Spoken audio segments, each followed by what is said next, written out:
William, Earl of Glenallan, otherwise Lord Glenallan, is a character in Sir Walter Scott's 1816 novel The Antiquary, a Scottish aristocrat whose life has been ruined by the suicide of his wife and the belief that he has unwittingly committed incest. His story forms the melodramatic Gothic strand in an otherwise largely realistic comic novel. His role in the novel, Lord Glenallan first makes a brief appearance in the novel as the chief mourner at the midnight funeral procession of his mother, the Countesses of Glenallan, near the northeastern Scottish town of Fairport. Later, a former servant of his, the half-senile Elspeth MacIlbacin, learns of the Countess's death and persuades the beggar Edie Ogletree to go to Lord Geraldine, now become Earl of Glenallan in succession to the Countess, and tell him that she wishes to see him before she dies. We are told that the Glenallans are a Catholic family, that the present Earl has for many years lived a life of withdrawn and melancholy devotion to his religion, and that he had a younger brother called Edward, now dead. Ogletree finds Lord Glenallan a wreck of a man, old beyond his years and apparently in deep penance for some hideous crime. He tells the Earl that Elspeth wishes to confide to him something of great importance that hangs on her conscience. As he leaves Glenallan House, the beggar learns from an old family servant that the Earl had in his youth loved a woman called Evelyn Neville, a cousin of his, but that she had committed suicide.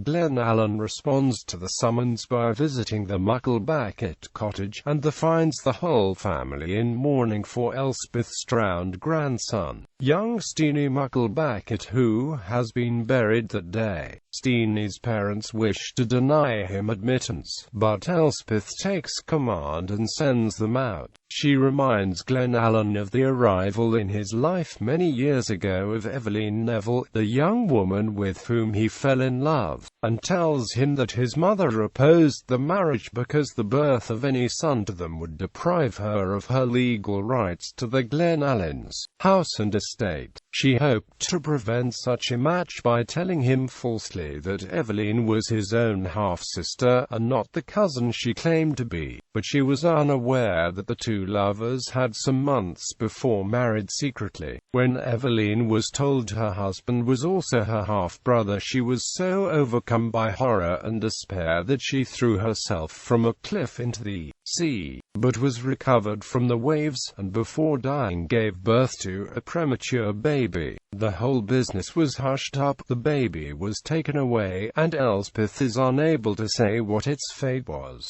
Here they are interrupted by a visit from Jonathan Oldbuck, who we discover had also been a suitor of Evelyn Neville. Oldbuck leaves the house to avoid the unpleasant memories his rival evokes, but Glenallan persuades Oldbuck to listen to his story. When he hears the full story, and learns for the first time of the supposed incest and actual deception, Oldbuck is won over to the Earl's cause and promises to help him discover the baby and prove its legitimacy. He invites him to Monkbarns, the Oldbuck family home, and the uproarious household there show the gloomy Earl its best hospitality. Though Glenallan follows his usual practice of eating with penitential sparingness, Oldbuck gives reasons for believing that the baby was not killed, but rather spirited off to the Earl's younger brother and raised by him. He promises to set inquiries on foot, and the two men part on the best of terms. The novel ends with the neighborhood being set into turmoil by an invasion scare, to which all respond by rallying round the country's cause. Glenallan raises a body of troops from his vast lowland and highland estates and leads them in person to Fairport, where he meets a cavalry officer called Major Neville, who has been sent with the news that the invasion is a false alarm. Glenallan has already privately learned that Neville is his younger brother's foster son, and on meeting him he is immediately struck by the man's resemblance to Evelyn and recognizes him as his own long-lost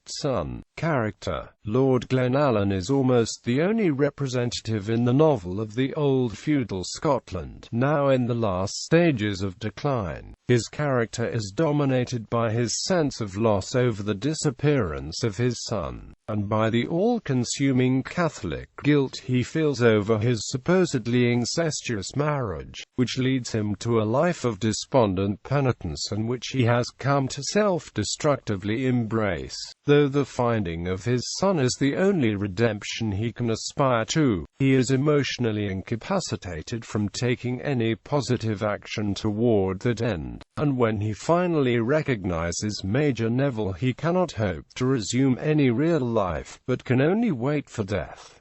Critical assessment. Early 19th century opinions about the Glenallan strand of the story diverged sharply. In a contemporary review of the Antiquary, the British Ladies magazine protested against the illiberality of appropriating dark and horrible doings to Catholic families, and criticized the melodrama of the Glenallan story as being unfitted to a story with a modern setting. On the other hand, a radical critic, William Hazlitt, some years later was thoroughly pleased by that striking picture of the effects of feudal tyranny and fiendish pride, while Scott's biographer J.G. Lockhart thought that his highest art, that of skillful contrast, was nowhere better exemplified than in his setting off of the Glenallan story against the old Buck one. 20th century critics were also split. Peter Cochrane found the scene between Glenallan and Elspeth very moving, and John Buchan wrote approvingly that the dark stateliness of the Glenallans skirts, but does not stumble into melodrama. But Edgar Johnson found Lord Glenallan not only melodramatic but insufficiently realized for us to care about the final clearing up of all his troubles,